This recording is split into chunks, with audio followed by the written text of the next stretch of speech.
Ahoj, moje meno je Lex Narrator Player a vítam vás pri dnešnom tutoriáli s názvom Personalizácia postav alebo ako dať postave hlas. Ak idete robiť nejakú postavu na internet, myslím tým, ak ju idete nahovárať, potrebujete jej samozrejme dať hlas. Krok číslo 1. Naštudujte si o postave úplne všetko. Naštudujte si, ako vyzerá, naštudujte si kadejaké iné veci o nej. Naštudujte si jednoducho všetko, čo sa o tej postave dá naštudovať. Ak je to dospelý, musíte vedieť detstvo. Čiže ak chcete dávať postave hlas, musíte o nej vedieť absolútne všetko. Minulosť, prítomnosť, poprípade, ak ste veľmi tvorivý človek, tak jej vymyslíte aj budúcnosť a podľa toho budete stavať hlas. Napríklad ja, keď som robil Jeffa Killera, dosť som počúval iných ľudí, ako robili ten hlas a musím povedať, že najviac som odkúkal asi od MBK-a. On spravil jednoducho Jeffovú hlas totálne najlepšie zo všetkých a ani sa to poriadne nedá napodobniť. Ďalej potrebujete vedieť psychické štádium tej vašej postavy. Či je to optimista, pesimista, či je absolútne v poriadku, alebo či mu tak trošku šibe, či je to úplný blázon, alebo či je to úplný zase kľuďas, ktorý všetko rieši s pokojom, s chladnou hlavou, či je to nejaký úplne šibista, ktorý príde a či je to úplne niekto ako Jeff. Toto je asi najdôležitejšie, pretože podľa tohto budete dávať tej postave osobnosť. Pretože hlas tvorí osobnosť. Zoberme si napríklad už predtým spomínaného Jeffa. Obyčajný Jeff by znel ako ja. Ale vyznel by Jeff dobre, kebyže má takýto hlas a hovorí asi takto a celkovo by koktal. Podľa mňa toto by bolo dobré pre Tiki Tobyho. Keď sme už pri tých creepypasta postavách. Napríklad pre Slendermana je dobrý taký ten typický hlboký hlas, ktorý je absolútne tichý. A samozrejme, ak by ste to chceli už totálne vylepšiť, tak v audio editore tomu prihodíte echo. Eyeless Jack. Na Eyeless Jacka sa podľa mňa hodí absolútne prirodzený hlas, akurát by ste tam dali taký zvláštny efekt, že kvákadlo, že by to robilo wow, wow, wow, za každým, keby niečo povedal. Ukážka. Ahoj, volám sa Eyeless Jack. Počuli ste to kvákadlo? Myslím si, že tam bolo dosť zreteľné. Čiže musíte vedieť, v podstate mať tú postavu preštudovanú z jednej aj z druhej strany, čiže zo strany fyzickej, zo strany psychickej. Ďalej ešte sa vrátim k tej fyzickej stránke. Ak náhodou by ste mali postavu, ktorá niečím vyniká, že je to vedúca postava, že je to napríklad nejaký svalovec, tak svalovcovi nemôžete dať takýto tenučký hlások, lebo tým pádom sa stratí efekt tej postavy. Svalovcovi treba dať hlas hrubý, hlas, ktorý bude rezonovať tomu človeku v ušiach. Čo sa ďalej týka postav, musíte si ujasniť, či to je protagonista alebo antagonista. Čiže protagonisti sú tí dobrí a antagonisti sú tí zlí. Väčšina protagonistov sú absolútne normálni ľudia a zase antagonisti sú úplne tí totálne šialení, ktorí sa zvyknú zajakávať a ktorí robia jednoducho zle. Protagonisti, napríklad, samozrejme existujú aj výnimky. Napríklad môj Jeff bol protagonista a antagonista v jednej osobe. Že, čo to v podstate znamená? Znamená to to, že bol od začiatku hlavný hrdina, ale zároveň to bol zlý hlavný hrdina.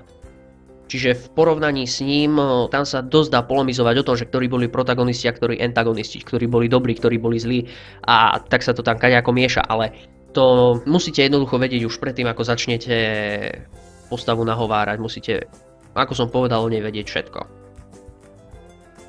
Keď už asi tak budete o tej postave vedieť všetko, musíte si určiť, v ktorom registri vášho hlasu je. Či bude v nízkom, strednom alebo vysokom. Napríklad, ako som už spomínal, toho makáča, že jednoducho svalovec, chlap ako hora 2,5 metra, dobre, že nemá, tak mu dáte hrubý hlas. Ale zase, ak by to bol nejaký taký ten typický nerd, okuliare, riadne popolníky, tak jemu dáte taký stredný a nesmelý hlas, ale zase nemôžete to preháňať. A ak by ste zase mali nejakého výbušného, tak buď že musí byť výbušný, chápete? Chápete? Rozumiete mi? Rozumeli ste? Som rád. Myslím si, že najlepšie nasratý hlas sa naučíte pri Martinovi Rotovi alias naprosto retardovaným. On jednoducho to vie robiť. Ďalej, v tom vyššom registri by som robil skôr detské hlasy, čiže hlasy nejakých detí, ktoré sú úplne že detičky, jej! Ale zase nemusia to byť deti, napríklad Andy Serkis, ktorého si myslím, že málo kto pozná, vytvoril hlas Gloomovi, alebo Glochovi z Pána prstenov a Hobita. A on to spravil takto, že jeho hlas bol úplne zmenený. Rozumiete? Absolútne zmenil svoje hlasivky. Napríklad, keď som sa ja učil tento hlas iba tak zo zvedavosti, tak mi to trvalo asi mesiac, kým som vôbec mohol aktívne hovoriť aspoň 10 minút takto. On Gloomovi dal iný rozmer. Čiže keď už máme určené registre, presunieme sa k tomu takým tým veciam, ako bude hovoriť, keď tá postava bude kľudná, ako bude hovoriť, keď bude zase úplne, že keď bude v nejakej napätej situácii. A samozrejme, každá postava musí mať nejakú hlášku. Zoberme si napríklad teraz z hry Uncharted Nathea Drakea. Hra Uncharted je špeciálna exkluzivitka na Playko 3. Nate má hlášku "Oh crap", čo po slovensky znamená "doriti". A je veľmi vtipné sledovať to. Čiže každá postava má nejakú svoju typickú hlášku. Napríklad pri Assassin's Creed to je "Requiescat di pace". Viem, že to teraz asi vám nedávalo veľký zmysel, ale iba si to tak zoberte. Keď už máme vymyslené, že čo to bude zač, aký asi približný hlas máme, musíme si ujasniť, aký tá postava bude mať prízvuk. To je asi najdôležitejšie. Nám Slovákom sa najlepšie robí asi ruský prízvuk, потому что on jednoduchý na počúvanie i na nahováranie.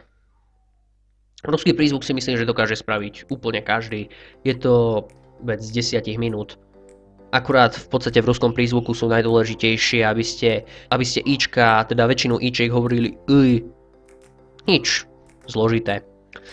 Ak idete nahovárať postavu v angličtine, tak Angličanom si myslím, že sa bude robiť lepšie taliančina alebo čínština. Napríklad na toto je macher Onic Pranks, ktorý robil Číňana a musím povedať, že ho spravil úžasne. Akože neberte všetky teraz veci, ktoré hovorím ako reklamu, nie.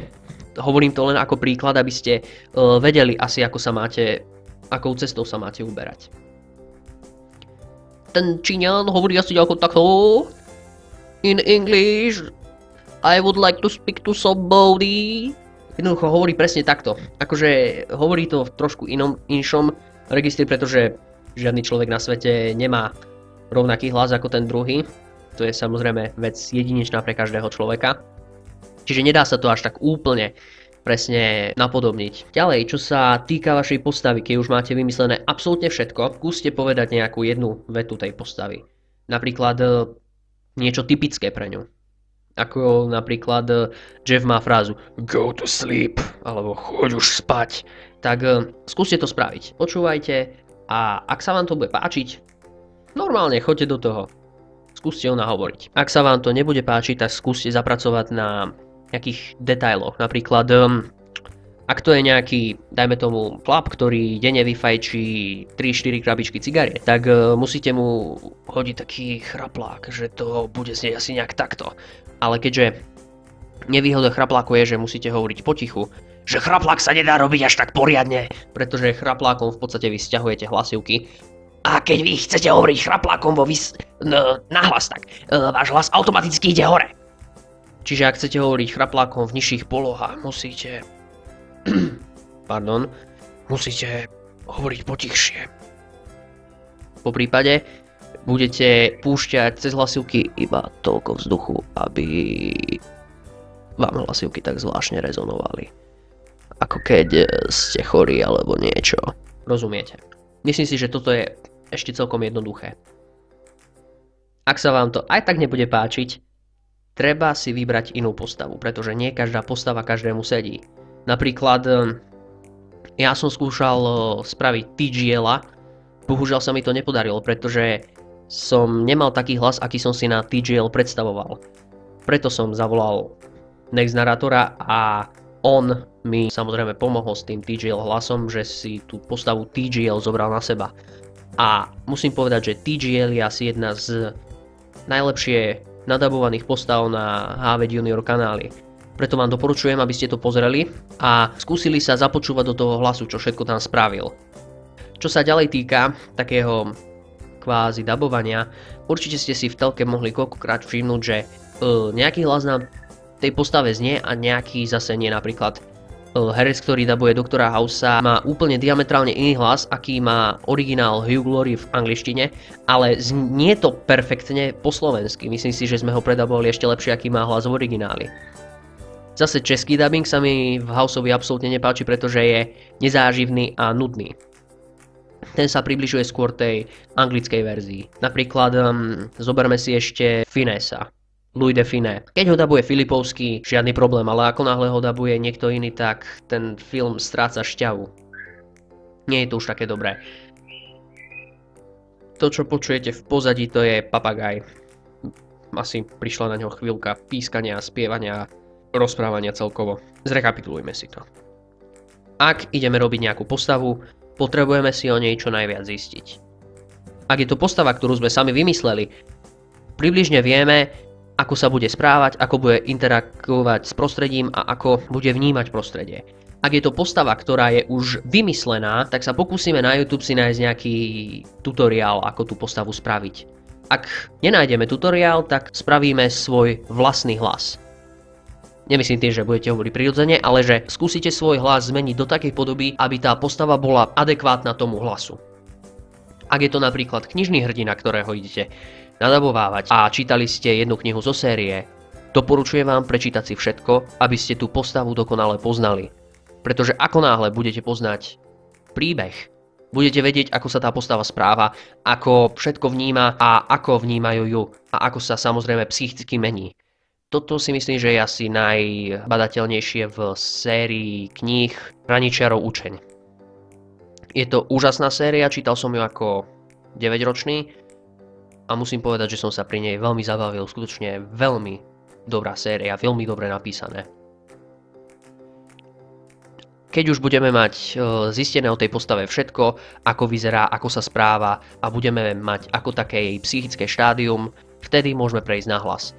Zoberieme si tú postavu a budeme ju skúšať nejakú jednu vetu nahovárať stále, ale za každým v inom registri nášho hlasu. Rozumieť. Keď sa nám podarí nájsť ten správny hlas, vtedy sme vyhrali a môžeme to skúsiť dať na internet. Po prípade iba tak si to nehať v počítači, našu vlastnú zábavu. Ale väčšina ľudí by s tým šlo na internet, takže keďže už viete, ako svoj hlas prispôsobiť postave, máte to vyhraté. Ja vám veľmi pekne ďakujem za pozornosť a prajem vám pekný deň.